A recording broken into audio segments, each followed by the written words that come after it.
Now, tonight we're going to be doing something a little bit different. I don't know if anybody has heard me talk about this yet. How many people have heard this talk on the historical critique of the early Islam? Have any of you heard this? Okay, a few of you. This is going to be new for most of you.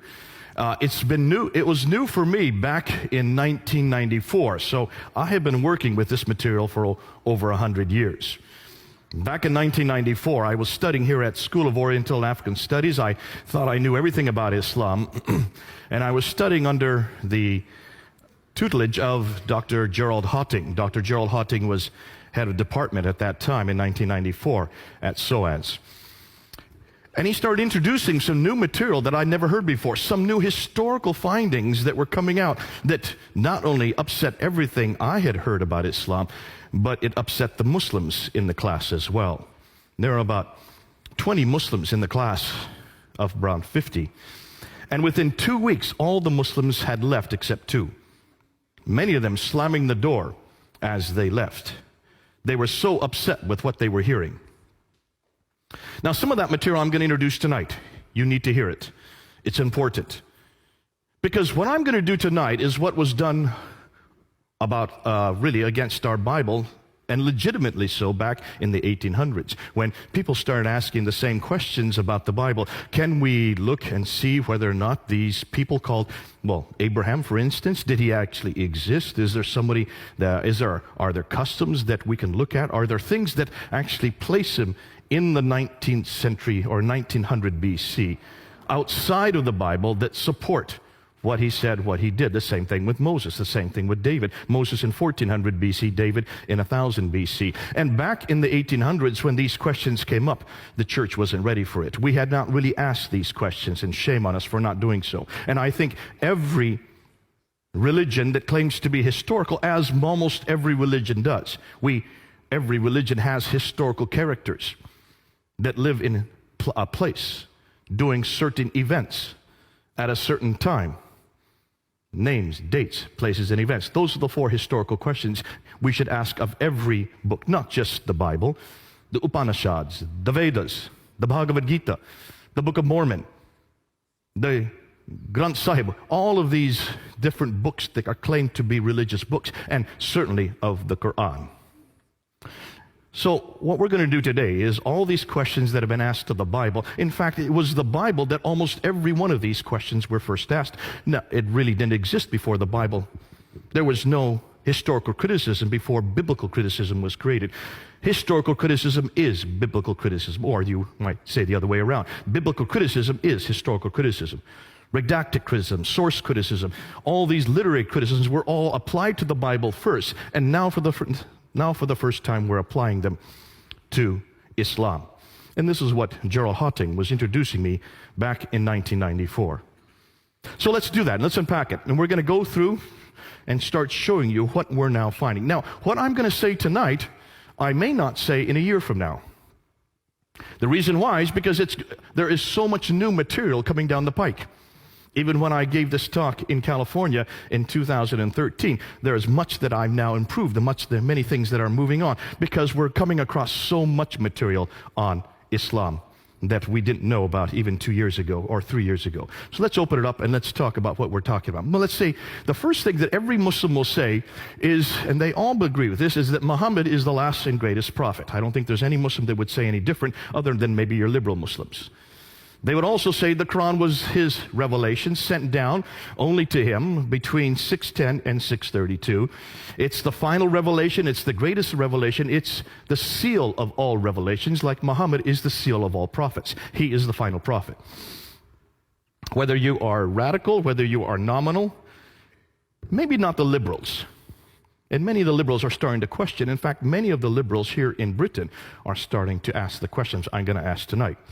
But certainly, 99% of Muslims around the world would all agree that Muhammad is the greatest prophet, the final prophet, and the Quran is the greatest revelation, the final revelation. Therefore, Islam is the final religion, based on Muhammad's life and sayings, the Sunnah, and on the Quran's teachings. Remember last week we talked about the whole paradigm that was introduced by Ibn Taymiyyah in the 1300s, that paradigm that suggested and also claimed to be a good Muslim, you must go back to the Quran, modeled by Muhammad, the book of the man, the book of the man, the book of the man, right? Remember that?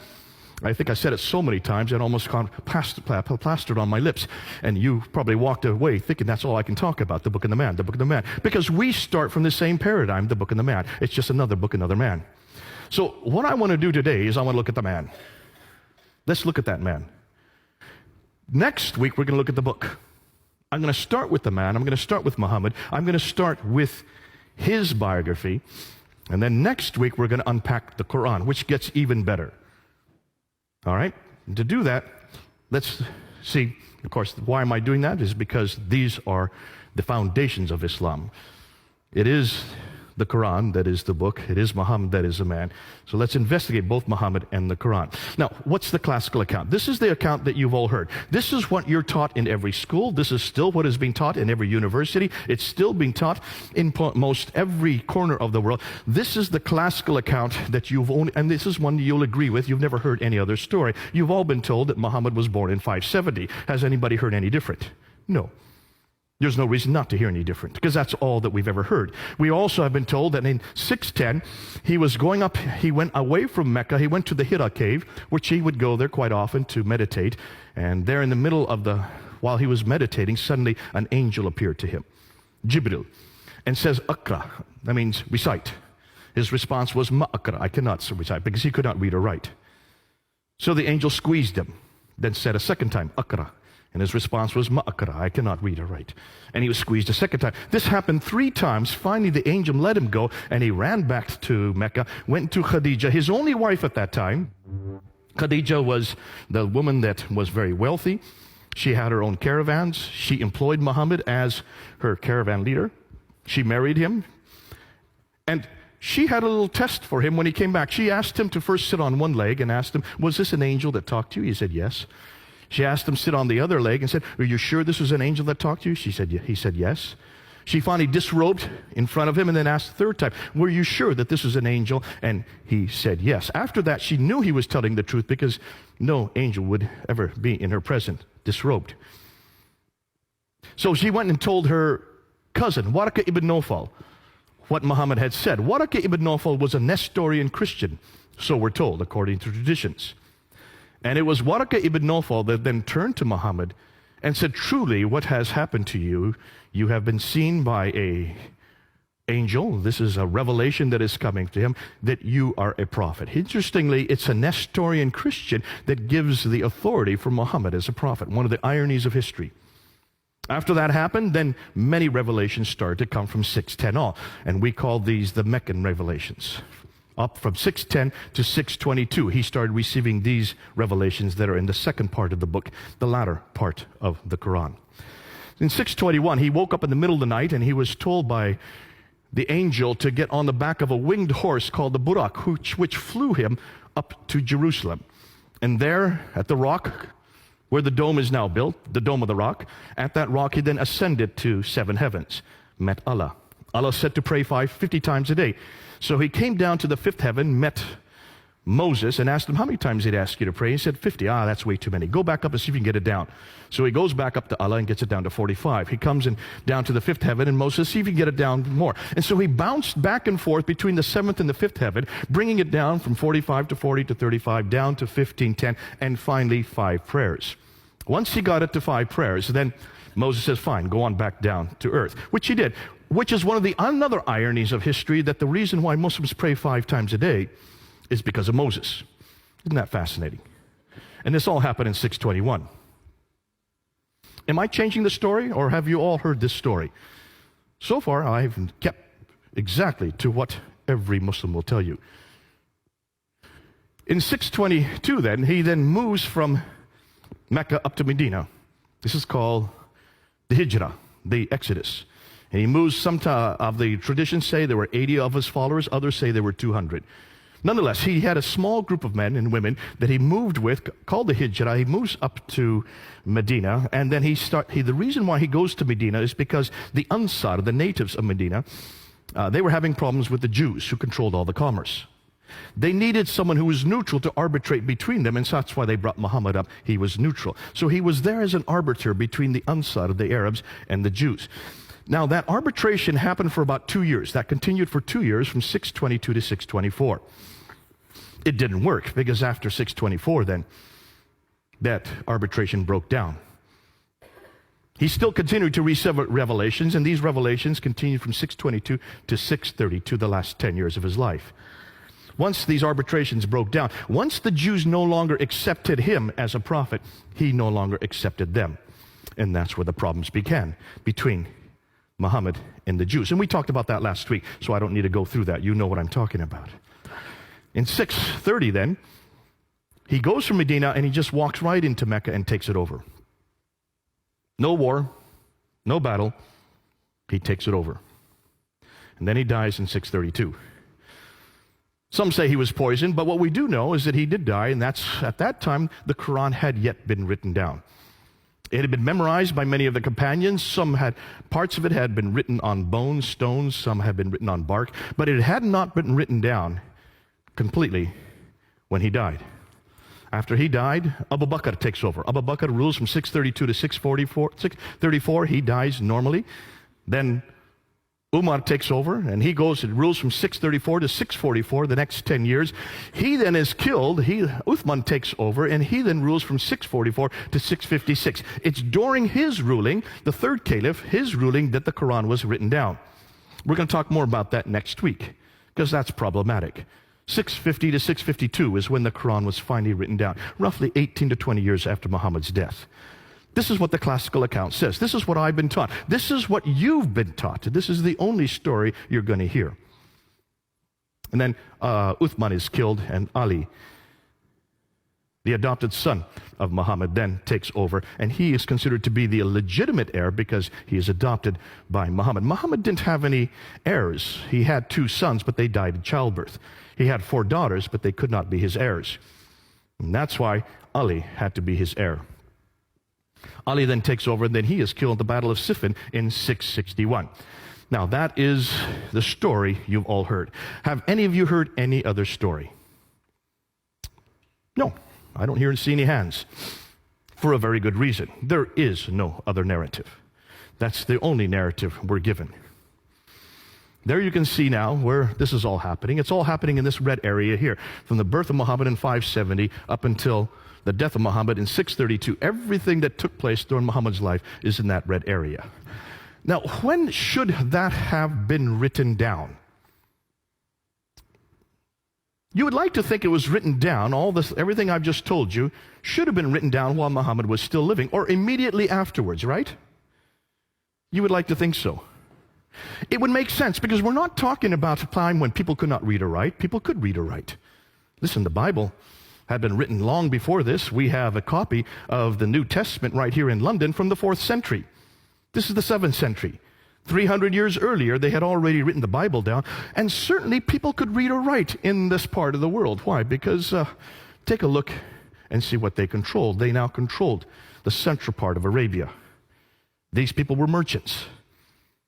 They should have been able to read or write. Muhammad could not, but certainly Khadijah could, his wife. And he has a secretary named Zayd ibn Thabit. Zayd ibn Thabit is his secretary. What do secretaries do? They write, don't they? By definition, he should have been able to read or write. So you would have hoped that someone could have written down all the story that I'm just telling you about in this period, or immediately after here. When do you think this story that I've just told you was written down? It wasn't written in that period at all. It wasn't written in the 7th century at all. Not even the same century that Muhammad lived.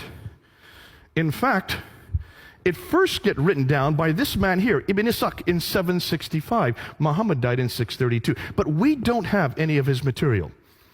We're dependent on this man here, Ibn Hisham, to know about what Muhammad did. We have nothing before Ibn Hisham. And look at the date when he died, 833. 632, Muhammad dies. We have no biography of Muhammad until 833. That's 200 years later. Here you can just this is my own little timeline that I put in my own hand. So basically what we're saying is, everything we know about Muhammad, about what he did, doesn't get written down till over here, 200 years later.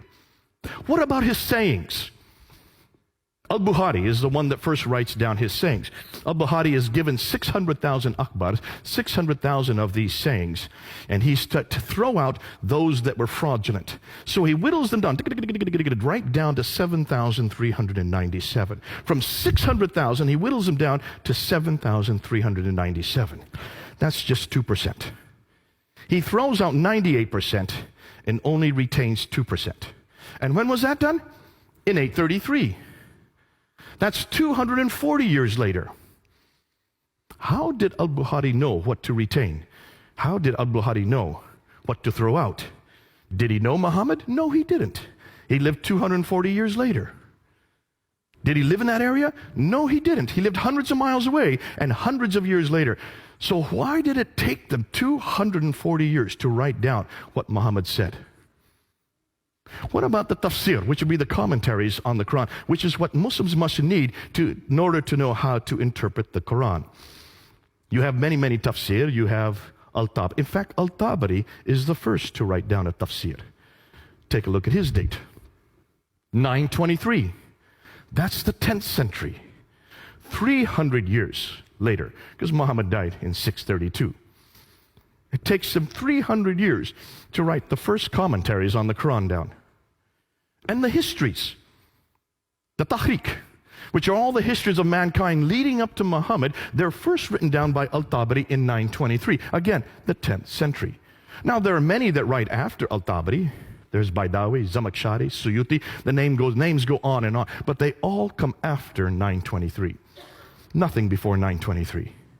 So basically what we're saying is everything we know about Muhammad, everything we know about his life, everything we know about how the Quran was put together, everything we know about what he said that happened in this period here, does not get written down till this period, 200 to 300 years later. Does that bother any of you?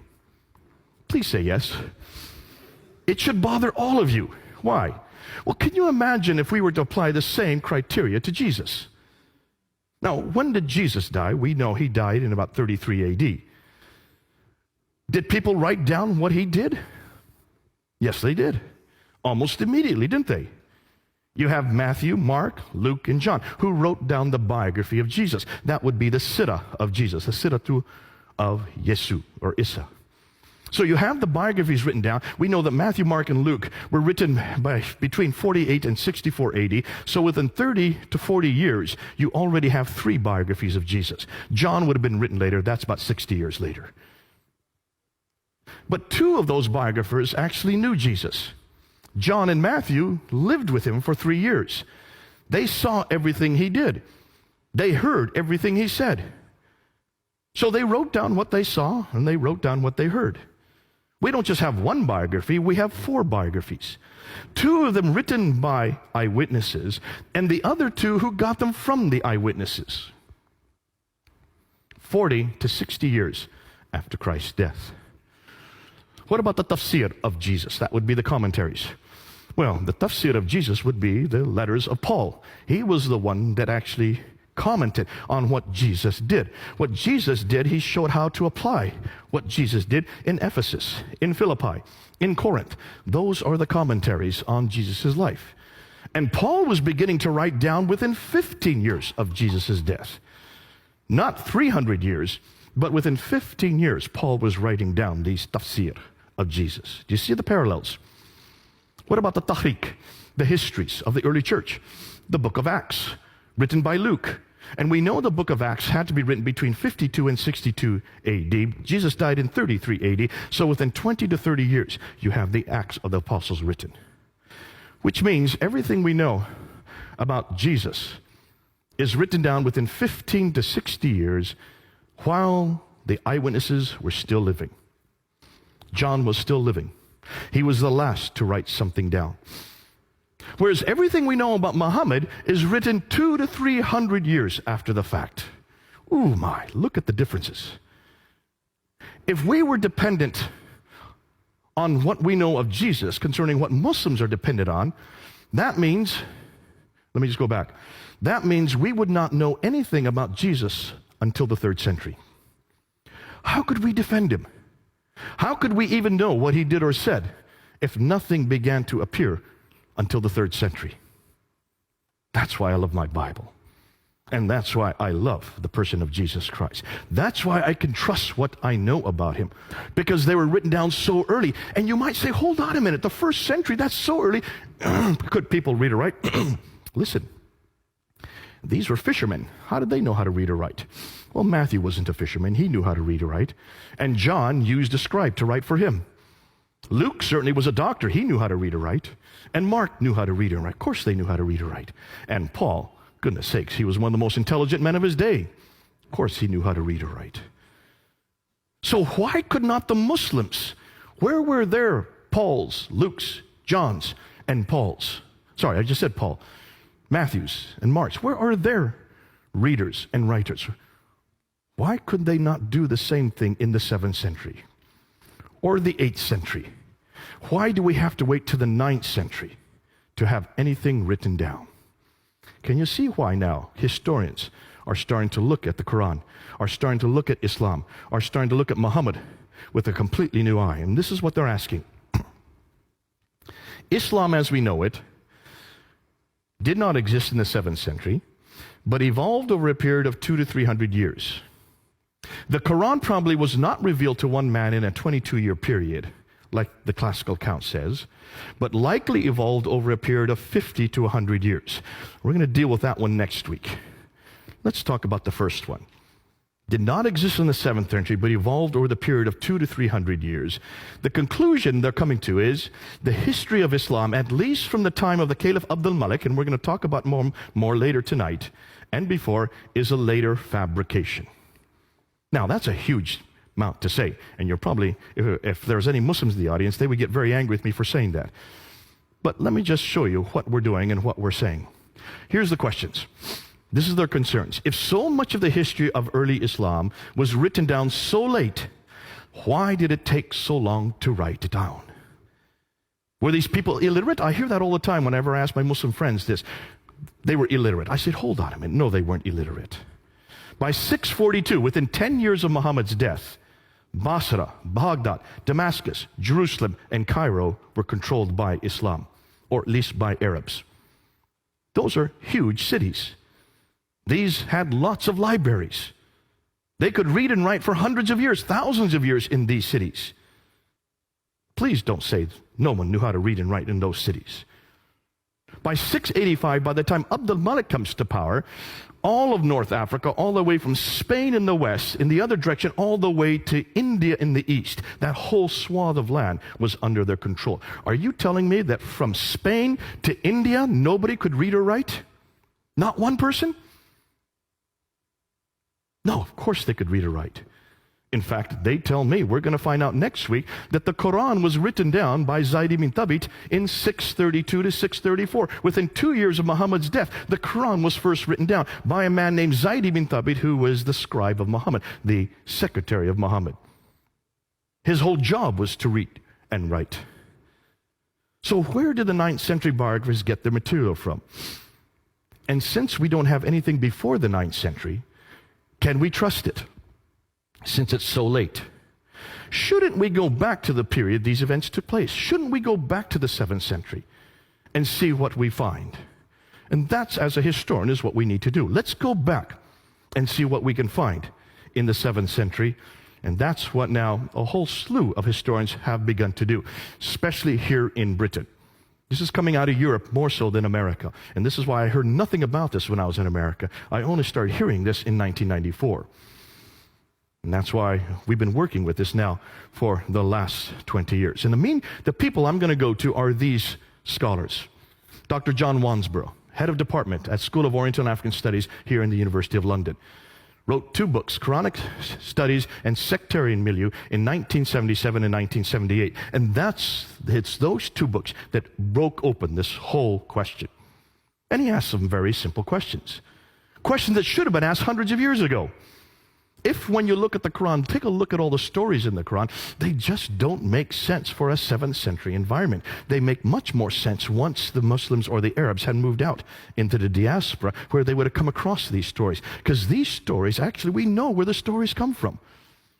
Story of Cain and Abel in Surah 5, Ayah 31. That comes from the Targum of Jonathan ben Uzziah. The story of Abraham in Surah 21, Ayah 51 to 71. A great story but it does not come from the Bible. It actually comes from the Mishnah Rabbah. The story of Solomon and Sheba in Surah 27, Ayah 17 to 44. A terrific story with the hoopoe bird and the Queen of Sheba pulling up her skirts and she has hairy legs. That story does not come at all from my Bible. I don't remember her ever pulling up her skirts. Nor do I remember a hoopoe bird that could talk. Or that Solomon, who had created an entire air force that would drop stones on the enemy with the name of the enemy at the bottom of the stones. This is not in my Bible. I would have loved to have had that story in Sunday school. For one very good reason. It's from the second Targum of Esther, which was written in the 2nd century. It was nothing more than an apocryphal account, written by the Jews in the 2nd century, and nothing more than as entertainment for their children. Yet you find it in Surah 27, Ayah 17 to 44. They shouldn't have ever put it in the Quran. This does not come from God. It doesn't even come from His scripture. It comes from nothing more than a folk tale for children. So Wansborough was asking these questions in 1977. In 1978. Dr. Gerald Hawting, my professor at School of Oriental Infant Studies, is one that has probably done the best job of looking at the 1st century and unpacking what we now know. Dr. Patricia Krona used to study under Dr. John Wansborough. She then went and became head of department at Oxford University, wrote a book called Meccan Trade and the Rise of Islam. We're going to use some of her work tonight. She got a death threat from Muslims for writing that book in 1987. Moved to Cambridge University, and that's where I got to know her. I did a debate on this material in 1995. So you can see, this is over 20 years ago that I did this. Did I say 100? 20 years ago. I'm not that old yet. 20 years ago, I did a debate on this material with Dr. Jamal Badawi, probably the head scholar of his day in the Muslim world in 1990s. And I asked 10 questions that I got from Dr. Patricia Corona. Dr. Patricia Corona was head of department at Cambridge University at that time. She was the one that helped me put that debate together. Dr. Patricia Corona reads and writes 15 archaic languages. These are languages that are not spoken anymore today. 15 of them she reads and writes. She is considered to be the top in the world in her field. How many of you can read and write even modern day 15 languages? Can you see the kind of scholarship we're dealing with here? She finally left and went to Princeton University, was head of a department at Princeton University before she died just a few months ago. But it is her material that blew this all open, as you're going to see later on in our talk today. Dr. Andrew Rippin was University of Calgary, was probably the best one that took all this material and brought it down to layman's terminology so the rest of us could understand it. Dr. Robert Hoyland, head of department when I knew him at Oxford University, does the best job of taking all the extra Quranic and extra Arabic material and puts it together and says, what kind of people are we talking about? What kind of places are we talking about in the 7th century? He reads and writes 18 languages. These are linguists. These are the top scholars in the world who have now geared their material on the Quran. Dr. Yehuda Neva, head of department at Jerusalem University, who has done the best work at looking at all the inscriptions from that part of the world and transcribing them and showing us that we've got a real problem when we look at the earliest Arab inscriptions. I'll be using some of his material later on.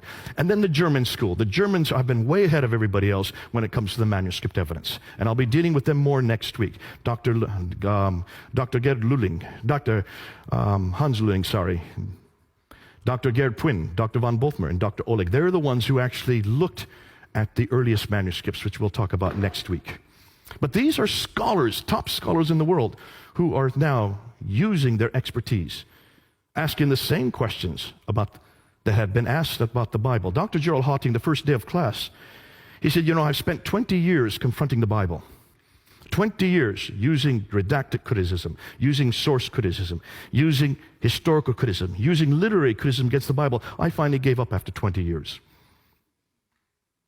But since I had all these different criticisms, since I had all this scholarship under my belt, I just started taking the same material and applying it to the Quran and to the early emergence of the Quran. And that's why 20 Muslims had to leave his class, because of what he was telling us and what he was saying. So, 2 new books have come out and 1 documentary here in Britain that you need to know about that you can get. One of them is In the Shadow of the Sword. How many of you know about this book? In the Shadow of the Sword, written by Dr. Tom Holland. Now, Dr. Tom Holland is not a historian. He got his doctorate in English literature. But he's a great storyteller. And he has written all kinds of historical books. In fact, almost every one of his books have been bestsellers. He came out with this book in 2012 after spending 6 years of studying the emergence of Islam, because he'd written Rubicon, he'd written Persian Fire, he had written, what was the one on the Byzantine world? Anybody know the third one that he's written? Rubicon, Persian Fire, and I can't remember the third one. But those are all the books, those are all the histories leading up to Islam. So he is the best place to write the next chapter. How did Islam begin? And he went to all these different scholars, Krohn, Hotting, Hoyland, went to Pwin, and many of the German scholars, and he just asked them for their material. Then he took the material and put it into a book that we could read. That book came out in 2012, asking the historical questions that should have been asked by Muslims throughout the centuries. Looked at the sources, the Islamic sources, and pointed to Quranic incongruities. Then he did a documentary called Islam, the Untold Story. Have any of you seen that documentary? Did you see it when it first came out? It didn't come out except once. It was only shown once on Channel 4 on August 28, 2012 at 9 p.m. It was not permitted to be shown a second time. Channel 4 would not show it a second time because of all the furore from the Muslims here in Britain. You can still go up online. You can get it on YouTube. I have it on my computer if anybody wants it. It's only 90 minutes long. And what he did, he took much of the material from In the Shadow of the Sword and put it together into a 90-minute broadcast. But he did not come to conclusions. He was very careful not to come to conclusions. And he did not touch the Quran. He did not want to touch the Quran. You'll see why next week. And then probably the best material that's come out is by this man, Dr. Dan Gibson, who wrote Quranic Geography. You can get it online. He's now putting it together into a movie. Quranic Geography came out, I think it was in 2011. And what he did is he started to look and see how Islam actually began. Dan Gibson is an archaeologist. His father is an archaeologist. His grandfather was an archaeologist. He lived amongst the Bedouins there in the Middle East for 20 years, learned their language, and then tried to go around trying to find out where all the geographical locations in the Quran were there in the Middle East. We're going to talk about him a little later because some of his material is absolutely earth-shattering. This is what they're finding. I'm just going to introduce this to you, and then we're going to come back to it. What they found is this. The first Arab inscription referencing Muhammad is not till 691. Muhammad died in 632. Isn't that interesting? There's no Arab reference to Muhammad earlier than 691. That's 60 years after he died. The first reference to Muslim, the word Muslim, is not till the 690s. So what did these people who were destroying and taking over Basra, Baghdad, Damascus, Jerusalem, and Cairo, what did they call themselves? Well, they called themselves Saracen, which is the Arab name for these people. They call themselves Hagarim because they are in the line of Hagar. They call themselves Ishmaelite because they were aligned through Hagar down to Ishmael, so therefore they would be in that line. They call themselves Maghreb because they come from the Maghreb, and they call themselves Muhajirun. These are the names they call themselves, those 5 names. The Muhajirun means people of the Hijr, people of the Exodus, people who are nomadic. The first reference to the word Islam is not till 691 on the Dome of the Rock, there in Jerusalem. And the first reference to the city of Mecca is not till 741. Muhammad died in 632. As you know, as I already said, the first biography of Muhammad is not till 833. Now let's unpack this and let's see what we're talking about. And let's start with Dan Gibson's material. Now Dan Gibson, when he was looking at the Quran, and you can do the same thing, he wanted to find out where the geographical locations were in the Quran. And he noticed there were 65 geographical locations. 9 places are named over and over again. And the names that come up over and over again are these people from Ad. 23 times it talks about this prophet who has contact and has relationship with these people from Ad. It doesn't mention who this prophet is. It just says the prophet, the messenger, the prophet, from the place of the prophet, from the place of the messenger. It doesn't refer to where he lives. Isn't that curious? In fact, you're not going to find reference to Muhammad. Oh, you will. They're in all the many, many references to Muhammad. Take a look, you'll see they are all in parentheses, which means they've had to been put in at a later date. Muhammad's name in Arabic is only found 4 times. 3 times in one surah alone. 4 times. How many times is Jesus found in the Quran? Try 93. So this messenger has contact with these people from Ad 23 times. 24 times he has contact with these people from Thamud. And 7 times for these people from Midian. Ad, Thamud, Midian, where are they? Well, they're not around Mecca. They're way up here. 600 miles further north. But here's Mecca way down here. If he's living in Mecca, how come he's having these contacts, daily contacts with people that are 600 miles away? Put that under your hat and hold it a minute. Let's talk about Mecca. See, what we now know about Mecca, it's only referenced once in the entire Quran, and it talks about the valley of Mecca in Surah 48, Ayah 24. That's it. No other time does it talk about this place. Well, what do we know about Mecca? Well, we know that there's also reference to Bakka. We don't know if that is Mecca.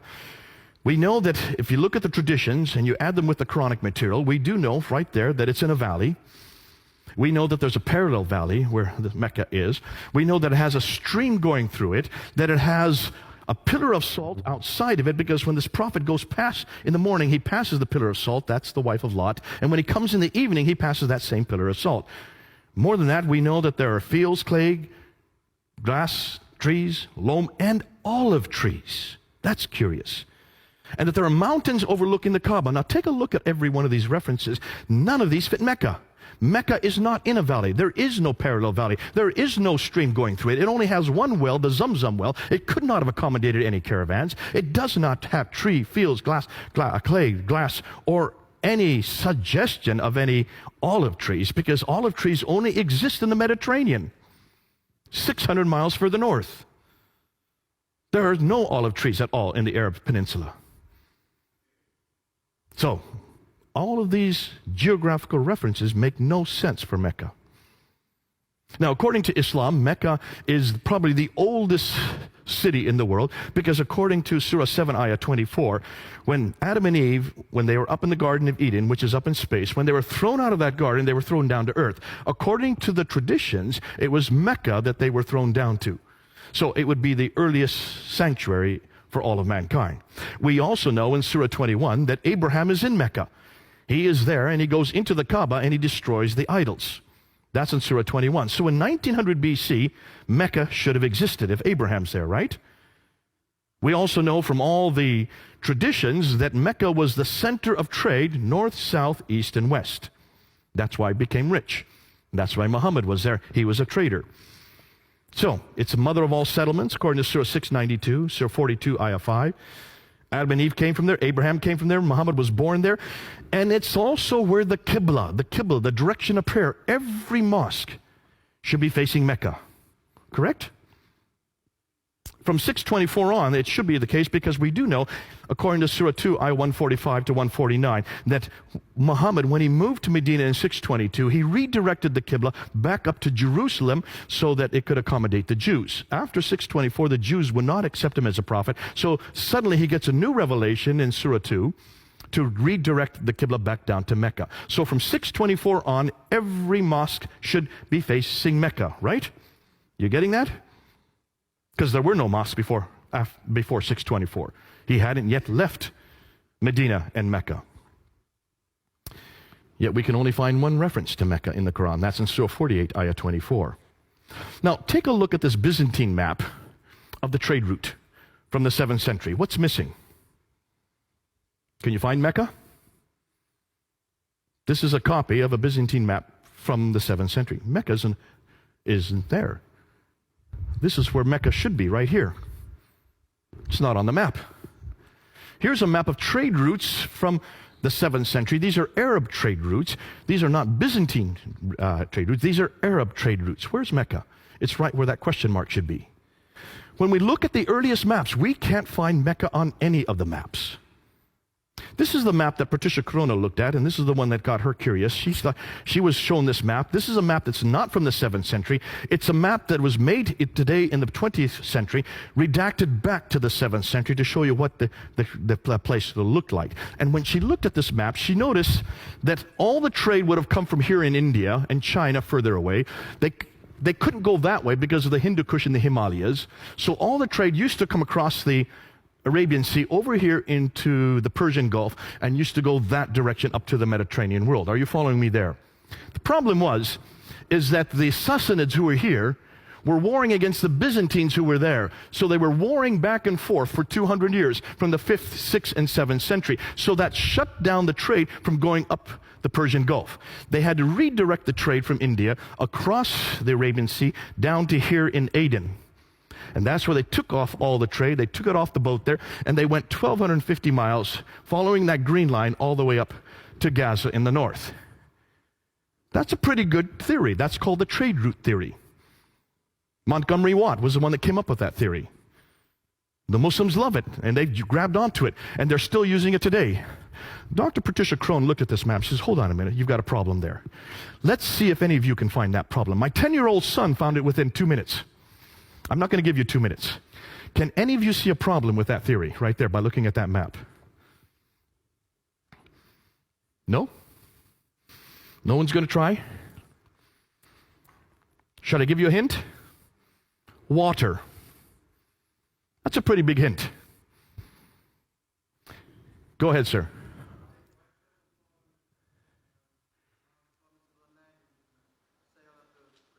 Give him a hand. He's got it. You're as good as my 10-year-old son. That's true. If you're on boat here and you're coming across the Arabian Sea, why would you take off all the goods here? Dr. Patricia Crone found that if you go only 50 miles by land, it would cost the same amount if you went 1,250 miles by sea. You've got a sea right up here. Why didn't they continue on sea? That didn't make any sense. So she decided to go back and check this out. Now remember, she reads and writes 15 languages. So she went back to the original sources of all the trade documents. She went to the 1st, 2nd, 3rd, 4th, 5th, 6th. She went to all the centuries leading up until the 7th century, read their trading documents, looked at them in the original language, and she noticed that all the trade coming from India and China, all of it came right across the sea and went right up the Red Sea. And the Arabs had nothing to do with the trade because they did not like boats. They were camel herders. They liked the desert. That's why you don't have any ports along here. There was only one port that she could find. All the ports were on this side in Africa, and the people that controlled the trade were from this area, from Eritrea. It was Agulus. The name Agulus comes up over and over in all the documents. The trading documents that she found over here had Eritrean names or Ethiopian names, African names. They were the traders, which makes a lot of sense once you look at the map. Then she noticed something else. See if you can see this. I don't know if it's hard for you to see because it's so far away, but take a look at there. Here's the trade route, the line, the green line. It comes up to Taif. This is the Western Plateau, all the way up. And then from here in Taif, it goes off the plateau down to Mecca. There's Mecca. It's not on the plateau. It's about 1,000 meters off the plateau. They would have to go down to Mecca to go to a place that had no water, then come back up 1,000 meters to get up to Yathrib up here. Why had no one noticed that before? This is nothing new. It's been around for hundreds of years. Why did no one notice that Mecca's not on the trade route? It would have made no sense to be on the trade route. Why? Because it's too far down. It had no water. When you go from Sana'a, from Aden here, up to Najran and Sana'a, up to Taif, then you go straight up to Yathrib, Khaybar, Tabuk, and then on up to Gaza. Why had no one noticed this before? So she decided to look and see what was it that made Mecca, if it had anything that made it rich. She was told, according to the trade route theory, that it had 15 spices, and that's why it became rich. So she wrote her book, and she decided to do research on all 15 spices. If you read her book, Meccan Trade and the Rise of Islam, she takes a spice per chapter, or a chapter per spice. And she found that none of the spices, except for 2, even came from Arabia. They either came from India and China, or they came from Africa. The only two spices that came from Arabia were frankincense and myrrh. And they came from the southern part, the Hadramat, this part here, which is Yemen and Oman today. Nothing about any spice from this part of the world. The only trade she could find that were going up the Western Plateau was milk and leather. You cannot create an entire empire made out of milk and leather. Now, when she came out with this book, it blew open everything we knew about Mecca. She decided, well, let's find out what people knew about Mecca. So she went to every document she could find. She found documents written here in Ctesiphon, which is way up here. That is Baghdad, right up there. It's called Ctesiphon. That's the old name. They had come down here to Yathrib and they came across silver. They had silver mines all over Yathrib. That's not too far from Mecca. Yathrib is what is Medina today. She looked at their documents. No reference to any place called Mecca. She couldn't find any reference from the 1st century, from the 2nd century, from the 3rd, 4th, 5th, 6th century, from the 7th century. No reference to Mecca. So when did she find Mecca? Not till 741. 741. Muhammad died in 632. She couldn't find any reference to Mecca earlier than 741. That's a whole over 100 years later. So what is this city? Where is this place that Adam and Eve were sent down to? Where is this Kaaba that supposedly Abraham rebuilt with Ishmael? In fact, she found out, not just Hitti found this out, in almost every one of those oases, in Najran, in Sana, in Taif, in Yathrib, in Tabuk, in Khaybar, all of these oases had Kaabas. It was quite normal to have a Kaaba. You have a Kaaba with gods in it, idols in it, then when the merchants would come along, they would go and pray to their idol, and you would get money for it. It was a great way to enrich yourself. There wasn't just one Kaaba. There were many, many Kaabas. Why hadn't anybody noticed this before? Well, take a look at modern Mecca today. Maybe you've seen this picture. Look what they're doing to Mecca. They now have the 3rd tallest building in the world in Mecca. This big clock tower. That clock tower now, that face is 45 feet across. It's the largest clock in the world. Has 4 faces. It's the 3rd highest building in the world. That was made by the Germans. They modeled it after Big Ben. That's Big Ben there. They have the same model. Why? Because they want to make Mecca the center of time. They wanted all of us to now move to Mecca mean time and get rid of Greenwich mean time. Have you heard this? That's why they built that clock tower. But they're not stopping there. Look what else they're building. This is the future of what Mecca is going to look like. These are their diagrams. There are 2 different plans, either this plan, which is circular, or that plan, which completely eradicates. And take a look what it's eradicating. There are the building cranes going on right now. Here is Muhammad's house, where he grew up, where he was born. They're now destroying his house. Here is Khadija's house, where his wife grew up. They're now destroying her house. Why are they destroying these houses? And why are they cementing it all up? Any idea? Because they've heard what we're finding. They now know that there is no historicity for Mecca. So what better way to destroy the evidence than to cement it up?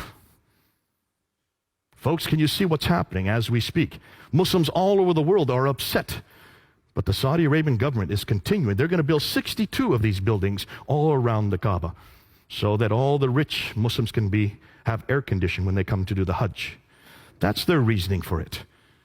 I would suggest the real reason is to destroy history. So there is no historical record. So you cannot confront them with this material.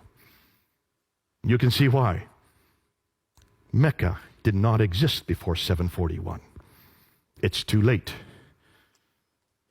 So if Mecca didn't exist before 741, what are you going to do with the Qibla, the direction of prayer? Every Muslim must pray towards Mecca. Am I correct? And it doesn't matter where you are in the world, you always pray towards Mecca, towards that building right there, the Qibla. This is the Kaaba, And it's that building. Whenever you go around the world, you will see there are all kinds of mechanisms to find out where Mecca is. That's in every mosque. You'll find a mihrab, which is a little niche in the wall that always shows you the direction of Mecca. I remember not too far from here in Cricklewood, they have taken over a nice, beautiful church. a brownstone church, and they invited me to come in. They threw out all the stained glass window and replaced it with plexiglass. And then the imam wanted to show me, see, we've taken all the pews out and put down rugs. And now, Mr. Smith, now we have the Qibla going in this direction. He says, now we have corrected the church. It is now facing Mecca. They put a mihrab there in the wall over at the side. They wanted that for my own benefit, to show me that. When you go around, when I was in Malaysia, in my hotel room, in every hotel room, they had the Qibla in every hotel room. You can now use these objects to find the Qibla. You even have an app on our phones now to find where the Qibla is. Doesn't matter when you are, where you are in the world, you can always know where Mecca is. In Surah 2, Ayah 143 and 145, the direction of the Qibla was then redirected down to Mecca. That would be in 624, the date they give. But here's the problem. Archaeologists are having a difficulty. As early as 1905, two archaeologists, one called Dr. Creswell and Dr. Fedavadi, in 1905, were traveling in that part of the world. You can't go there anymore, but back then you could. And they were looking for the earliest mosques, and they wanted to go to find these mosques that were in the 7th century. So they went to mosques, one mosque in Wasit and another mosque in Kufa, which is in what is today Iraq. And they started digging down to the different layers till they got to the original floor plan of these two mosques. And when they found the original floor plan of both Wasit and Kufa, they noticed the Qibla was not facing Mecca. It was facing directly west. When they went to Egypt, outside Egypt is Fustat, the garrison town. When they went to the mosque in Fustat, just outside of Cairo, when they dug down to its original floor plan, they noticed that the Qibla was facing east. It should have been facing south. It should have been facing down here. But Kufa and Wasit were facing that direction. Fustat was facing this direction. So they said in 1905, it must be facing Jerusalem. That was their conclusion. And when I first found out about this back in 1994, even my professor, Dr. Hotting, when he brought this up, I raised my hand and says, well, what's your conclusion? He says, I don't want to come to any conclusion. I've already lost enough Muslims here for my class. I said, you've got to come to conclusions. If the earliest mosques that we've been able to find are facing west and east and not south, then it looks like we have a different Qibla. He would not, in class, say any more. But you can see immediately, if you look at the map, there's a problem here, isn't there? Now, Jacques of Edessa in 705 also said that the Qiblas. So from all this it is clear that it is not to the south that the Jews in the Maghreb is the name for the Arabs at that time, in the regions of Syria prayed, but towards Jerusalem. He thought it was Jerusalem as well. He was actually wrong. Dr. Dan Gibson decided to pick up this argument. He had read about it. He'd heard about the debate I had had on it. He also knew about that this was a problem. He saw also that there was a problem. So he decided to do something that no one else had done. He decided to look at all the earliest mosques, but you can't go to the earliest mosques today and see where the Qibla is because they are all facing Mecca. Every mosque is facing Mecca, anywhere in the world. So he decided to use satellite technology to look down from space, to look and see where the original floor plans for all these mosques were. And guess what he found? I wanted to mention the three books that Tom Holland had written. It's Rubicon, it's Persian Fire, and Millennium. That's the one I had forgotten. Millennium. So those three are all bestsellers. And those are the ones that gave him the platform to then go on and do In the Shadow of the Sword, because they all talk about the Roman world, the Byzantine world, and the Persian world, all of which ceased to exist in the 7th century. What took over? Islam took over, so he was the best qualified.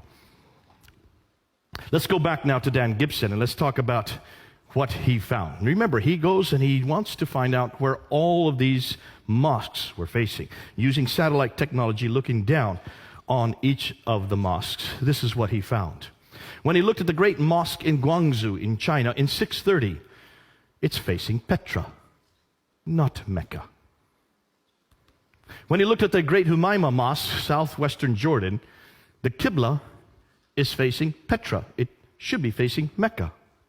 The older mosque that was rebuilt then, he noticed there, the floor plan, finally was. The newer mosque, sorry. The great mosque at Baalbek in Lebanon, it's facing Petra. It should be facing Mecca. When he went to the great mosque of Sana'a in Yemen, the capital city of Yemen, right at the very bottom of the peninsula, built in 705. Now look at the date. All the Qiblas were supposed to be canonized in 624. So every mosque after 624 should be facing Mecca. But here's one built in 705, and it's facing Petra, not Mecca. This is an interesting one. This is in Jerusalem. Now you have the Dome of the Rock right here. That's the beautiful Dome of the Rock. Here you have the Al-Aqsa Mosque here. The Dome of the Rock is built in 691. The Al-Aqsa Mosque is built in 709. Look at the entire citadel, including both the Dome of the Rock and the Al-Aqsa, are all facing Petra. 691, 709. The entire citadel is facing Petra, the third most holy shrine in Islam. The Damascus Mosque, built in 709, it's facing Petra. It should be facing Mecca. The Anjar Mosque in Lebanon, look at the date, 714. It's facing Petra. It should be facing Mecca. The Mosque of Umar in Basra, now we're in Syria, 720. We're almost 100 years later. If the Qibla had its canonization in 624. This is 720. Almost 100 years later, it's still facing Petra, not Mecca. It's not till 727 that they finally found a mosque in Pakistan, Banbor in Pakistan, facing Mecca instead of Petra. This is over 100 years later. But then in 728, here you find a Qibla in the Qasr al-Khayr al-Sharqi in Syria. It's not facing Petra or Mecca. Looks like they're a little confused on this one. Now here's what's interesting. Take a look at this mosque from Amman in Jordan. This is the older mosque, built in 700. It's facing Petra. They then rebuilt another mosque behind it and above it in 740. It now is facing Mecca the right way. So what happened between 700 and 740? That's the question we need to ask. The Mushata Mosque in Amman, now we're in 743. It's back to Petra again. This is 120 years later. The Rabat, now when we get to North Africa, they don't seem to know where to face. Because in Tunisia, here's a fortress in Susa, Tunisia. In 770, it's not facing Petra or Mecca, it's facing directly south. They're a little confused in North Africa. The same way in Spain. Take a look at Spain. There's Petra, there's Mecca, it's facing quickly south. Obviously, there's something that we need to find out about North Africa and Spain as to why they're completely miscued. The great mosque in Karaoun in Tunisia in 870. Now we're into the 9th century. See, these are much later mosques. In the 9th century, there seems to be some type of confusion here because they're not facing Petra or Mecca. It's facing straight south again, much like you found in other North Africa. But take a look at these were up until 725, excuse me. Up until 725, every Qibla was facing Petra. And what's interesting is they were all uniformly facing Petra. I've heard Muslims try to say, well, they didn't know their direction at that time. Listen, these were camel herders. They went through the deserts. There were no roads in the deserts. And even the paths they used to take would be covered over by a sandstorm. So how did they know where to go? They used the stars. They were brilliant at knowing direction. Otherwise, they would have died. You can't tell me they did not know where Petra was or where Mecca was. The fact that they're all facing Petra until 725 shows me. So from 622 to 725, every mosque he looked at was uniformly 100% facing Petra. Between 725 and 822, there seems to be a confusion. There seems to be something going on. We don't know what it is yet. But there was still backwards and forwards, especially in North Africa. They didn't know where to go. So 12% of the mosques were facing Petra. 50% started now to face Mecca. 38 were parallel or in other directions. And it isn't till 822 that every mosque begins to face Mecca. That's 200 years later. It takes them 200 years to get every mosque facing Mecca. Now we should ask, why is it that no one's known that before? That to me is hugely troubling. So why Petra? Well, take a look where Petra is. Remember that Arab trade route? I showed you where Petra, it's in the center of all the trade. See, Mecca's not even on the trade route map for one very good reason. There was no trade that went through Mecca. But Petra is on the center of every route. What is Petra known for? How many people have been to Petra? Has anybody been there? Okay, one man, two. What do you notice about Petra? It has tombs and temples. It was a center of the Nabatean kingdom.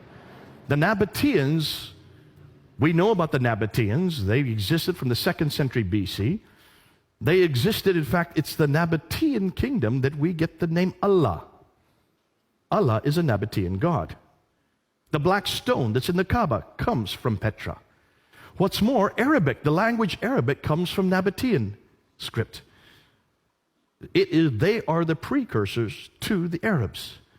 And yet all of their mosques and all of their temples all around the world were facing Petra up until 725. Let's take a look at Petra even closer. Look at Petra. It's in a valley. It has a parallel valley. It has a stream going right through it. It has fields, trees, grass, clay, loam. It has olive trees. It's near this. If there was ever a pillar of salt that Lot's wife would have been, it would have been close to Petra, because that's exactly where that event took place. Petra has all the items listed above from the Quran and the Islamic traditions. Everything that we see in the Quran and the Islamic traditions fit Petra. None of them fit Mecca. Thus, could it be Petra that all these places were referring to? What's more, take a look at Ad, Thamud, Midian. Remember the people that are referred to in the Quran over and over again? 23 times these people from Ad, 24 times the people from Thamud, 7 times from people from Midian. Take a look and see where they are. They're all around Petra. They lived right around Petra. No wonder whoever was writing or whoever was coming in contact with these people, they were living, whoever that person was, that messenger, that prophet, was living 600 miles further north, not in Mecca. Mecca's way down here. 600 miles between the two. So what's the significance? And this is what we need to unpack today. We don't know anything about Muhammad at all in the 7th century. Now, we do know from outside sources. We do have this from extra Quranic sources. We do have references to Muhammad. The Doctrina Iacobi, which is right here in the British Library, written in 634, refers to him by name. But it doesn't say where he's from. It doesn't say what he does. It just warns people, be careful of this man Muhammad. The writings of Sabaeus, written in 660, do talk about Muhammad and warn the Christians to be careful of him.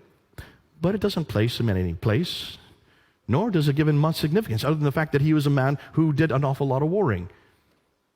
What's interesting is the earliest documents we can find from within Arab sources, from within Muslim sources, the Maghazi documents, which are the earliest part of the Siratul Rasulullah, written by Ibn Hisham in 833. The earliest documents that Ibn Hisham was dependent on are the Maghazi documents. The Maghazi documents means raids. He was a raider.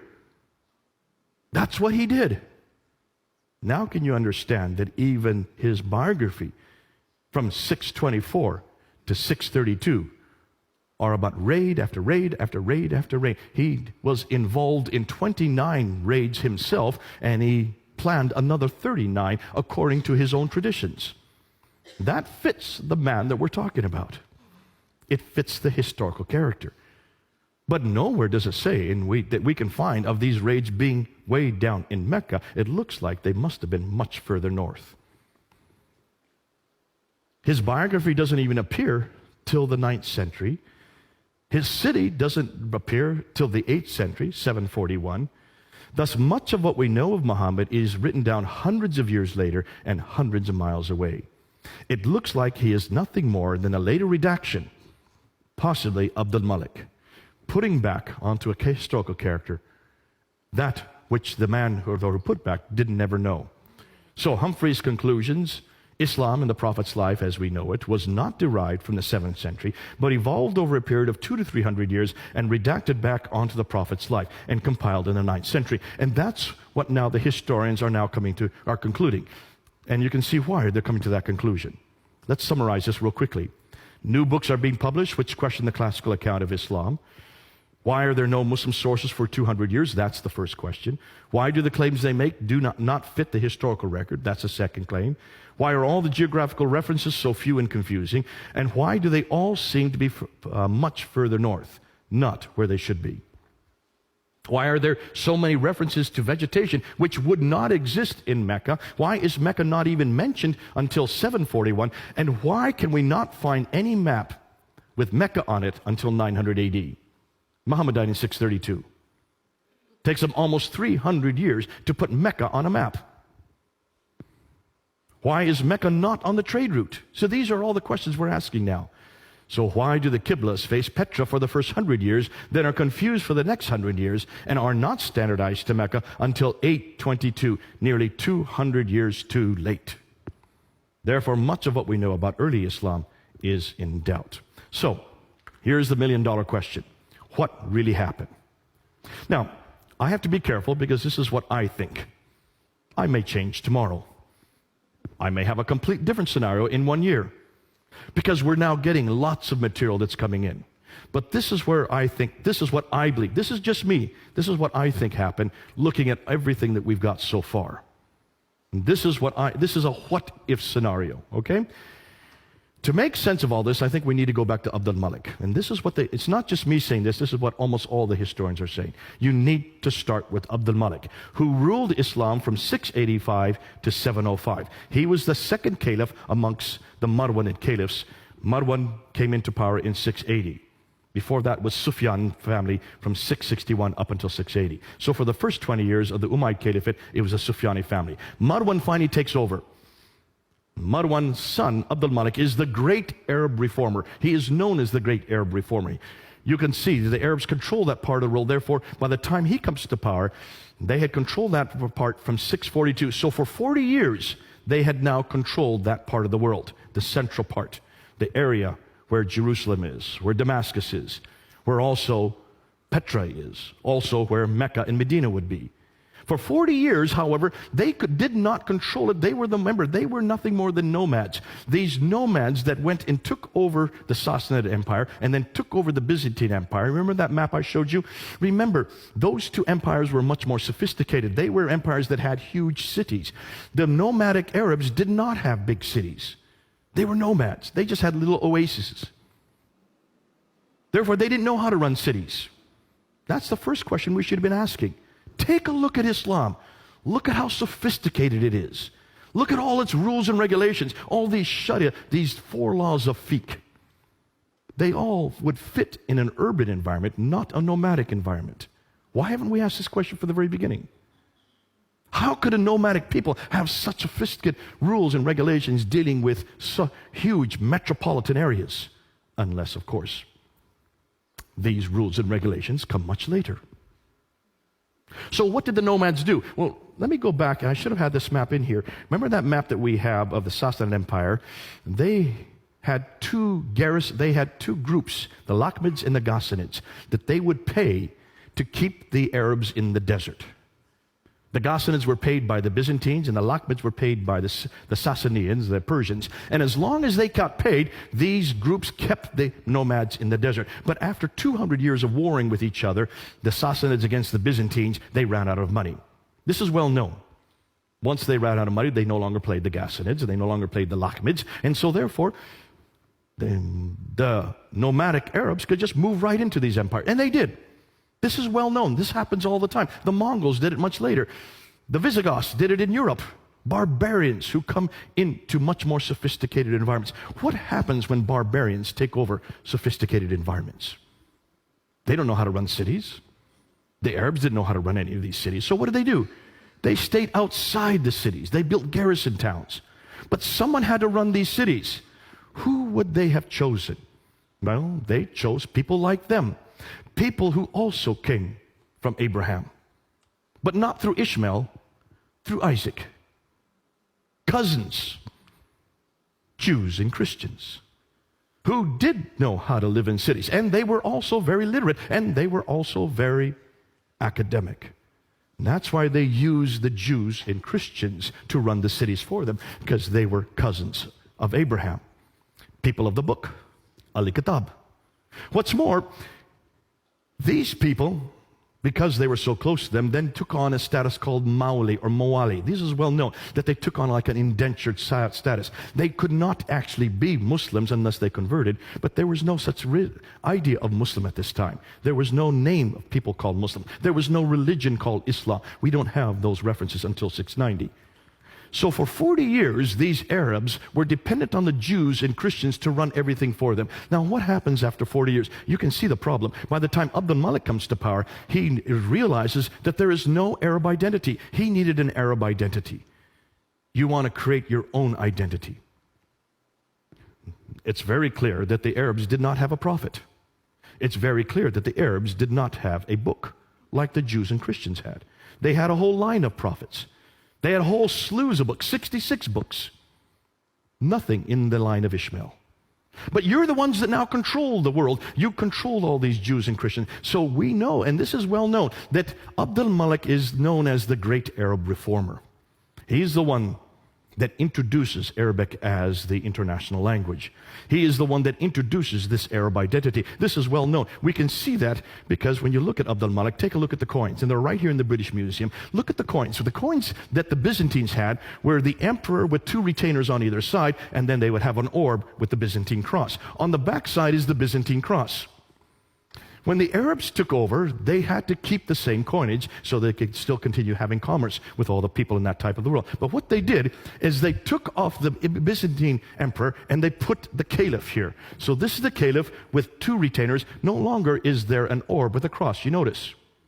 The back side still looks like a cross, but it's missing the cross piece. So no one would confuse that this is a cross to make it Arab. All right? But how can you have images of caliphs on the back of coins? Are Muslims allowed to have images anywhere? This is anathema.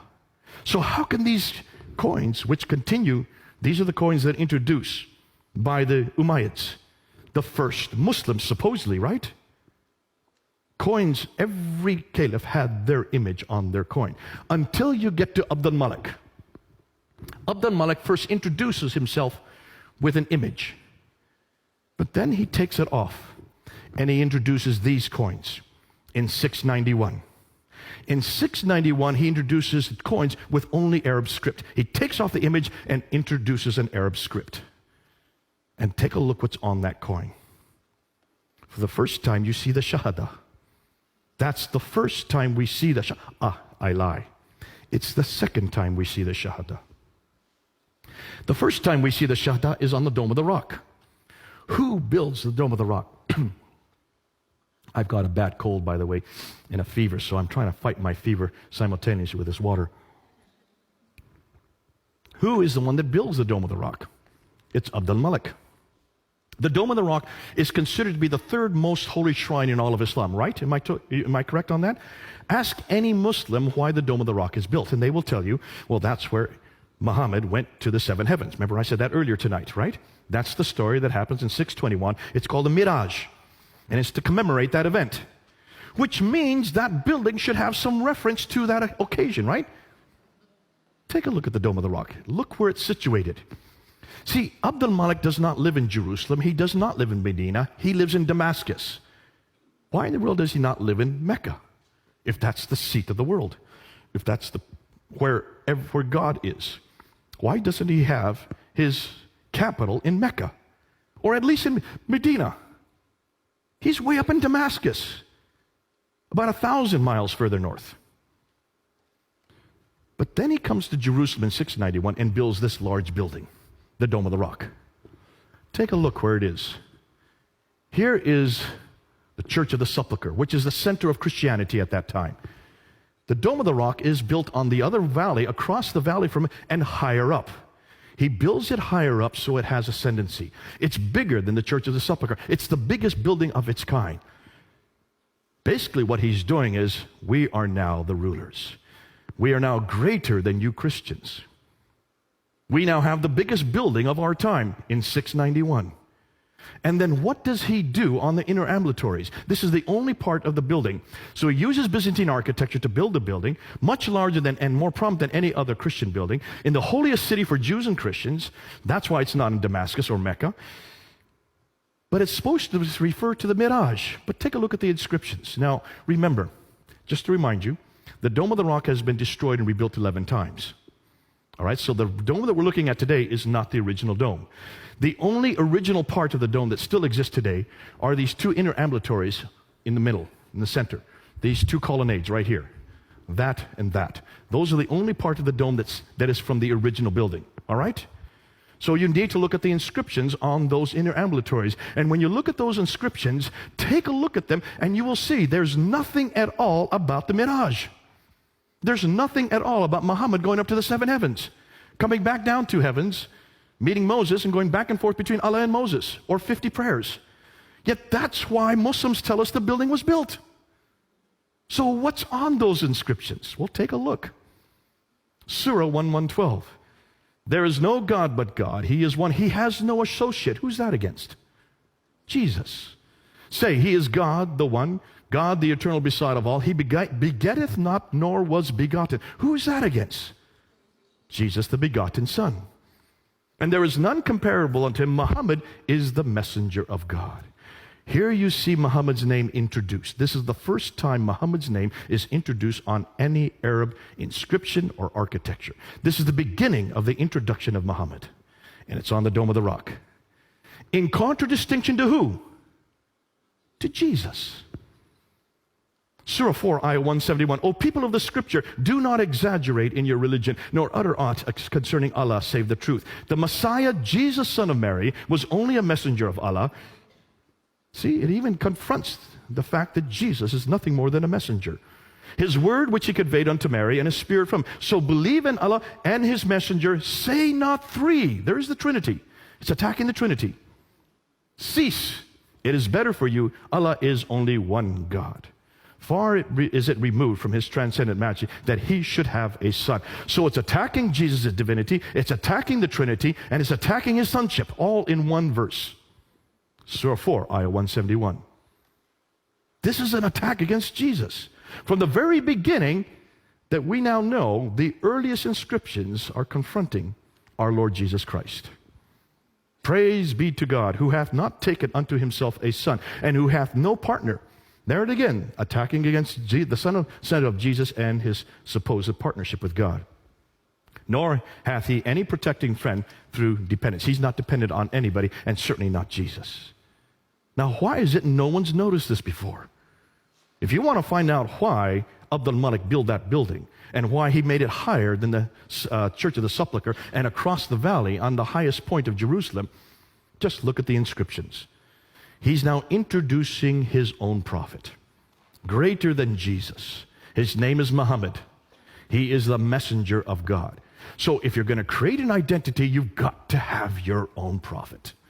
Because so far they've been dependent on all the Jews and Christian prophets. That's why 19 of the prophets that are listed in the Quran all come through Isaac. Where is the prophet that comes through Ishmael? Only Ishmael's name is there. They need a prophet to create that identity. They build the building. They introduce his name. And then they put it on the coins. The coins are coined the next year. Significance? He is the one that introduces this identity, beginning with the Dome of the Rock in 691. It's larger than any other non-Arab structure. It's facing the Arab sanctuary, Petra. It incorporates inscriptions against Byzantine Christianity. It introduces their faith. This is the first time we see the name Islam on the Dome of the Rock. It introduces their people. This is the first time we see reference to Muslims. And it introduces their prophet. This is the first time we see a reference to Muhammad. Isn't that interesting? But this is 60 years after Muhammad died. 60 years later, these three are introduced on the Dome of the Rock. More than that, the Caliphal protocols. Remember I told you about Yehuda Nevo. Yehuda Nevo has probably done the best work. He's from the University of Jerusalem, head of department there, and he went all around trying to find inscriptions, the earliest inscriptions from the 7th century. And he came across the Caliphal protocols. So these are the protocols, these are the official documents written by the caliphs from the Sufyani period all the way up into the Marwanid period. And he noticed that every one of these official documents always began with the Bismillah. But it's not the Bismillah we know today. Bismillah, Al-Rahman, Al-Rahim is not there. It's a completely different Bismillah. What's more, it doesn't talk about Muhammad. There's no reference in any of these Caliphal protocols about people called Muslims, about a religion called Islam, about a prophet named Muhammad, or about a book called the Quran. missing in all these protocols. Yet these are supposedly the first Muslim protocols by the caliphs, the first Muslim caliphs. This continues right up until Abdul Malik. And then he comes across Abdul Malik's protocols. And then he noticed in 691, almost overnight, Muhammad's name is introduced. It happens overnight. His name is introduced, the Quran is introduced, the name Muslim is introduced, and so is the name Islam. This is all introduced overnight in 691 and in 692. And from that time on, every protocol starts with the Bismillah and the Shahada, that there is only one God but God, and Muhammad is his prophet. What's interesting, the earliest Shahada that he came across says there is only one God but God, and he has no partners. Now hold on a minute. That's not in the Shahada today. So even the earliest Shahada was an attack against Jesus Christ, the partner, supposedly, of God. Then he mints coins in 692, and that's where he takes off his image and introduces the Shahada on those coins that I showed earlier. So, what's the possible scenario that we're coming up to? Once he introduces Muhammad, he then needs a revelation. See, every prophet has to have a book, has to have a revelation. And that's why the earliest Quranic texts are on the Dome of the Rock. That's the first time we see Quranic texts. It's on the Dome of the Rock. But it does not equate with the Quran that we have today. We'll talk more about that next week. The earliest Quranic manuscripts begin to appear during his reign and his son Al-Walid. You don't know what I'm talking about. You'll have to wait till next week. We're going to show you the dates of the earliest manuscripts next week. None of them are complete, nor do they parallel today's Quran completely. They continue to be changed and corrected up until the 9th century. Now, this is all new to you. You have to come back next week and we'll show you what we're talking about. The sanctuary Petra is then destroyed in an earthquake in 713. What happens whenever a sanctuary is destroyed? Well, as the people know, whenever their sanctuary is destroyed, that means God no longer has favor with that sanctuary. You've got to change your sanctuary, because this is God's way of saying, this no longer is my sanctuary. Because earthquakes always come from God back then. So where are you going to change it to? Well, you're going to go back to where the Marwanids came from. The Marwanid family comes from the Hijaz, from Central Arabia. So they then bring it down and they introduce it in Mecca. That's why Mecca was chosen. But see, Mecca doesn't make sense. Let me tell you why. Take a look at Mecca today. What do they do in Mecca? Well, they go around that Kaaba 7 times. Well, who does that? Where does the number 7 come from? It comes from the Bible, right? Then they run back and forth between 2 pillars, the Marwa and the Safa hills. What's that got to do with God? Why do they run back and forth? Muslims will tell you that's because that was Hagar who had Ishmael. She was looking for water, and she went back and forth, back and forth. She didn't find any water. So why celebrate something that doesn't make any sense? She never succeeded in anything. Why celebrate it? Then they go outside and they do a sacrifice. They come back to where the Jamarats are. The Jamarats, those pillars. And they throw 7 stones or 49 stones or 72 stones. Multiplicity of 7. There's the perfect number again. Ask any Muslim why they throw those stones. And they'll tell you because that's the devil. But there are 3 of them. There's not 3 devils. So where do these 3 come from? Ooh, I love that. I think we know where they come from. Alat, Al-Manat, and Al-Uzza in Surah 53, ayah 19 and 20. These are the goddesses. These are the goddesses of Alat and Allah. See, Allah is a Nabatean name. Alat is the feminine form of Allah. The Nabateans believed in Allah as their God. The wife of Allah is Alat. So Allah has a wife and a daughter named Al-Manat. Ooh, I love this. But every Muslim tells me that Allah is one. Surah 4, ayah 171 that I just read to you is God is one, say not 3, and God has no son. Surah 6, ayah 101 and ayah 102 says that God has no wife, right? Well, he may not have a son, but he certainly has a wife. Her name's Alat. And he has a daughter. Her name's Al-Manat. You've got the wrong God. It looks like these may be, possibly, I can't prove it yet, These may be, the Jamarats may be the three goddesses, the Nabatean goddesses that they're throwing in. Because this is the reason, to get rid of idolatry, you then throw the stones. What's interesting is they don't have any theological significance. So where did they come from? It looks like Mecca was a pagan, probably a Nabatean pagan shrine that they took over, kept the practices that were still there, and tried to infuse some theological meaning. But it doesn't make sense when you look and see who God is and what He has done historically. So they chose Mecca. Now that the Muslims have a prophet, Muhammad, and they have a revelation, the Quran, they've got to put together the Quran. Ooh, wait till next week. Wait till you show you what we have found. Now they got a revelation and a prophet, they need a sanctuary, so they choose Mecca. Now that they have the three ingredients, they now need to have a history. You've got to create a history. You've got to put Muhammad in his own place. You've got to put him in his own milieu. Now can you see why it took them for another 100 years to finally get that together? And that's why Ibn Hisham was given 600,000 of these Akbar. I believe that's probably true. He was given 600,000. Of all these supposed different histories, he threw out 98% of it and only retained 2% of it, and that's what we have Al-Bukhari take. He is the first one to write down the sayings of this prophet. Take a look at Al-Bukhari. There is contradiction after contradiction, and they do not make sense. And they contradict the Quran. We won't even get into that tonight.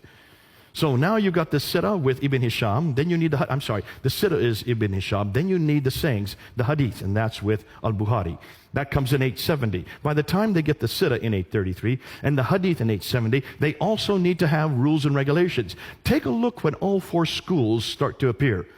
The Hanafi school, the Maliki school, the Shafi school, the Hanbali school. They all begin to appear in 820 and later. Nothing before 820. That's the 9th century. 200 years later and hundreds of miles away. Why? Because now the laws have to be created. And that's why they borrowed right, left, and center from Roman law and also from Sassanid law, Persian law. And then once you get that, then you've got to make sense of the Quran. By that time, the Quran is formed, but it is full of contradictions. Just take a look at the Quran, borrowing from many different sources. If you borrow, you've got to make sense of it. That's why the tafsir had to be created. And the tafsir do not start to begin to appear until the 10th century, 300 years later. By the 9th century, they now have the book, the man, the place, and the story. All four. But that's 200 to 300 years too late. And a new religion is formed and growing. Yet this did not happen a mere 22 years, but evolved, it looks like, between 200 to 300 years. Now can you see why the historians are coming to their conclusions? That's what we've just now found. New books are being published which question the classical account of Islam's beginning, asking questions such as, why are there no Muslim sources for 200 years? In a time and place that they should have had sources. There's no way to say, there's no reason for them not to have these sources. Remember, they owned these major cities, Basra, Baghdad, Damascus, Jerusalem, and Cairo. And except for Jerusalem, they still control those cities. And everything they wrote on was on parchment because they were rulers. They were not poor and oppressed like the Christians. The Christians did not have access to parchment in the first century. They were poor. They could only use papyrus. Papyrus disintegrates within 100 years. Every one of these scripts were written on parchment during the Islamic caliphal period because the caliphs ruled all the world. They had plenty of money to make these documents. Why are the geographical references so few and confusing? Why do they all seem to be much further north? Why are there so many references to vegetation which wouldn't exist in Mecca? Why is Mecca not even mentioned until 741, nor included on any map until 900? Why is Mecca not even on the international trade route? Why do all the Qiblas face Petra for the first 100 years, then are confused the next 100, and aren't standardized to Mecca until 822, 200 years too late? What is Abdul Malik's role in all of this? Does a nascent Islam really begin with him? And I would suggest it all begins with Abdul Malik. We're going to prove that next week, and you'll see why. So, what about Muhammad? Since much of what we know about early Islam is now in doubt, since much of the Quran is also in doubt, we'll see that next week, since nothing is known of Muhammad until the late 7th century, or Mecca until the 8th century, or his history until the 9th century, hundreds of years later and hundreds of miles away, can we conclude that Islam is nothing more than a later redaction possibly begun by Abdul Malik, then continued on by his descendants Al-Walid and others, proving Muhammad had nothing to do with the Quran. So who is he, and what is his purpose? They've got the wrong man at the wrong place, doing the wrong thing at the wrong time. What about Jesus? We know where Jesus was born. That's pretty clear, in Bethlehem. We know where Jesus grew up, in Nazareth. We know where he died, in Jerusalem. We know what he did especially for the last 3 years. We know from eyewitness accounts, Matthew and John. We know from hostile accounts. Look at Thallus, Tacitus, and Josephus. They are the ones that tell us about the crucifixion. They are the ones that give us his name. Thallus and Phlegon were debating about the crucifixion in 52 AD. These were Greek historians. These were not Christians. And they mentioned that when Jesus died, 20 years earlier, because 52 AD is just 20 years after the crucifixion, within 20 years they were debating the fact that when he died, the sun went dark and the earth shook. That's a Greek historians. Tacitus, who had nothing good to say about Christianity, he hated Christians. Yet he's the one that says that this Jesus died during the time of Pontius Pilate under the rule of Tiberius in 33 AD. That's why we know that he died in 33 AD, because of Tiberius, the historian, writing at the end of the first century. So there's a Roman historian giving us reference to Jesus. What about a Jewish historian like Josephus, the greatest historian of his age, writing in Rome? He says in the early 2nd century, he talks about Jesus. He even mentions the brother of Jesus, mentions about the death of Jesus, and mentions about the death of his brother James. And then curiously, he also happens to mention that the Christians believe that Jesus rose again. The only reference we have to the resurrection from outside a biblical source comes from Josephus, a Jewish historian. So there you have a Greek historian, you have a Roman historian, you have a Jewish historian, all talking about Jesus and his death. That's why we know, and we can be sure of what he died and where he died. These were all written within, certainly the accounts that were those by the eyewitness, within 50 to 60 years. The extra hostile accounts within at least 100 to 120 years. No doubt about his historicity. Thus we have the right man at the right place, doing the right thing at the right time. That's why I love my Jesus. We don't have any problem with him. These kind of questions you don't hear anywhere about Jesus. No one suggests he didn't live or suggests that he didn't die. Now, there's some, the Muslims don't believe he died, but where do they get their reference from? From the Quran. One verse, Surah 4, Ayah 157. Surah 19, Ayah 33 completely confronts it, contradicts it. Surah 3, Ayah 55 also contradicts, but no, they go with Surah 4, 157. Even the Quran is not sure if he died. Many Muslims today don't know who died. They know someone died. They all agree that, but they think maybe someone else was given his image and he was put on Jesus' place and he went up on the cross. Can you imagine someone getting the image of Jesus and not saying anything about it? Don't you think the man on the cross would have said something? I would have. You've got the wrong guy. More than that, you mean John didn't know Jesus, didn't know the man on his cross? He'd been with him for 3 years. He was his favorite disciple. What about Mary? She knew her own son. Would not a mother who'd known her son for 33 years not have known if that was her son on the cross? And why did the man on the cross not even intimate that he shouldn't have been there? Look and see what he says. Is there any doubt that he knew what he was doing? There on the cross, Father, forgive them, for they know not what they do. That's my Jesus. Ooh, I love the historicity of Jesus. You look and see who Jesus is in his historicity. N.T. Wright mentions that when you look at Jesus and compare him, take a look at Jesus, you need to find out what happened historically in the first century to see if we've got him placed right. And he says, take a look and see what Josephus says that are the 3 major debates that are happening there in Judaism in the first century. He says the debate was on the church,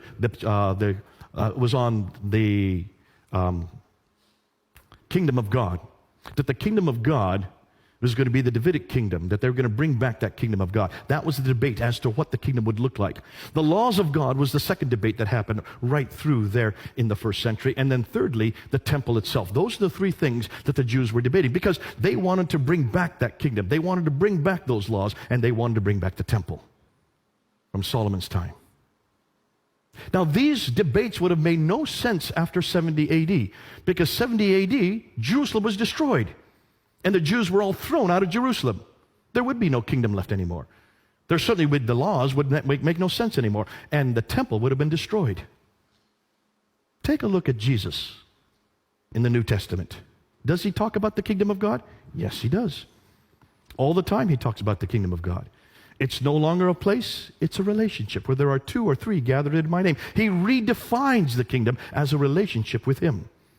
No longer a place over there, it's with me. Does he talk about the laws of God? Look at Matthew 5. For I have not come to destroy the law, he says, but to fulfill it. And then he gives 6 different applications to what he means there in Matthew 5. That's my Jesus. Does he not talk about the temple? Absolutely. You destroy the temple, and in 3 days I will rise it again. We've got the right man saying the right thing at the right time in the right place. That's why I love the historical account. When you look and see whether we've got the historical record for Jesus, it all fits to a P. What about the Quran? What does it do with Isa? Does the Quran ever say that Isa talks about the kingdom of God? Not once. Does he talk about the laws of God? Not once. Does he talk about the temple? Not once.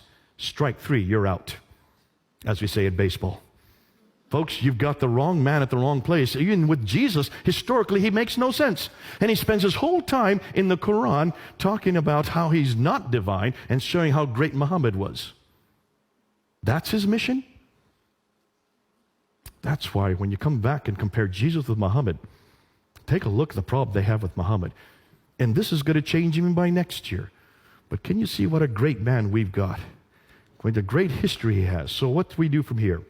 Well, the historians have set the stage, we move it on. The questions they ask, we now research and expand. We must confront Islam's historical foundation. We must challenge Muhammad and the Quran. We must demand the same of our Bible and Jesus Christ. We must bring both into the public sphere and then let people come to their own conclusions.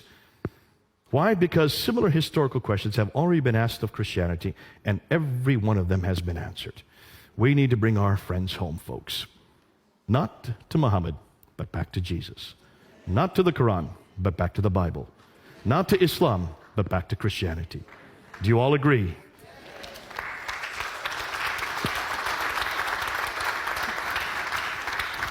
Let's pray.